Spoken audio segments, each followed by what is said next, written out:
took me to his place. Can you be any more dramatic than that? So nice. I don't know. I was just so shocked. About to go look for dinner. It was really dark out. At the time it was 10:15. Then I was walking around looking clueless, and this man saw me and was like, "Hello, where are you going?" And I told him. He spoke English fluently, and then he told me, well, there are restaurants nearby but they're closed. And then he told me about this touristy spot that is very expensive, that might be open. And I said, I don't really want that. This is Bali. I'm not here to spend a lot of money. So I said, no, I think I'll just turn back around. And then he offered to give me a ride on his motorbike. I know, these are things you're not supposed to do. Especially because it's dark, right? Stranger danger. He gave me a ride, and then the stall was actually closed. And then he drove me to a bike stand to this guy who sells food on his motorbike. And then I got something. And on the way back, he told me how he was helping me because when he went to San Diego in California, people helped him. So I guess he's trying to pay it forward. So I really appreciated that. I was asking him how he learned English. He said he only learned from foreign visitors and foreigners here in Bali. Now he told me he teaches music and meditation. I was like, oh, meditation. I'm looking to get into that because I'm not really good. And then they go, oh, I can show you my place. I should have said no, right? So he took me to his place. Don't worry, nothing happened. It's really sketchy. Like, he lives alone. He doesn't use electricity. And the place was just really run down, really. And then he was trying to teach me how to practice meditation. Told me to put my foot down. And then I'm sitting there like, okay. Told me to put my bag down, that it's too heavy for me.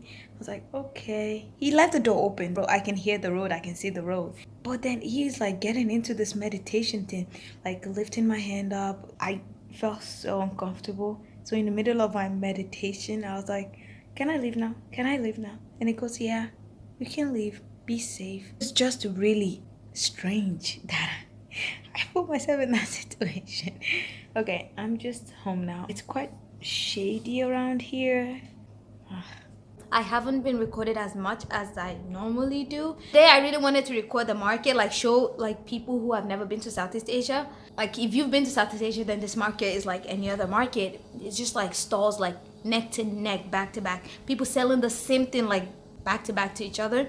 But I just get more conscious about using my phone and recording because I get stared at a lot. People point at me and people laugh, and that already is too much for me. It does piss me off sometimes. So like me bringing up my phone is just drawing more attention to myself. Like they're already taking pictures of me. I don't want them to have a reason to like stare at me more. So that's the reason why I haven't recorded as much when I'm in places like a market where it's just so stuffy. Like yesterday, for example, I was recording at the temple I was at. I wasn't taking a picture of one particular person because I was staring at them or I find them like interesting. I was taking a picture of like the temple, like video of the rituals happening around the temple. And this lady who's waiting in line to get into the pool to be blessed took out her phone and started taking picture or whatever video of me. I wanted to like call her out on it, but I couldn't because I also had my phone out. But even though I wasn't recording her, like, I don't know, it was so weird I couldn't call her out. So I was just like, So I don't want to record as much when I'm around other people, which is really rare because you're exploring like every other tourist. But out of Malaysia, Singapore, and here, I got stared at and laughed at more here. I don't know why. Honestly, like every time I walk by, like what the heck? Can you be any more dramatic than that? From little kids to adults, mostly adults, honestly. Kids would be shocked but won't say anything. The adults have no shame. It's really annoying. I got stared at and giggled at in Kuala Lumpur. Penang? I don't know. Not so much, I guess. Singapore, mostly by the other tourists that are there, like Chinese tourists. And here also from Chinese tourists and native Balinese, Indonesians. Other foreigners, not so much, I guess, because they're well traveled, I guess. It gets to me sometimes. But living in Korea and like traveling through Asia, like you get used to it sometimes, but sometimes you just want to be like every other person around you and not be stared at or made fun of. Like that's where I guess I draw the line, but I can't really tell them what to do. I don't mind being stared at. Stare, you've never seen it. But being laughed at, like, I don't know. That's the one that gets me, really. Like, makes me emotional sometimes because I'm just like, what about me is laughable? You can stare, that's fine. You've never seen a black person before. Please don't take pictures of me. I'm not a display at the museum. Oh, whatever. I'm still having fun. This is my 4th stop on my travels, and I have one more stop. Something beautiful just happened to me. I was just at lunch and I was seated at a table for 4. It was just really close to the outside where the breeze was coming in. After I ordered my meal, I've actually just finished eating. And then a couple came into the restaurant and then they ordered their food. I found out later the husband is Ukrainian and the wife is Russian. They said, "Oh, do you mind if we join you at the table?" I said, "I don't mind."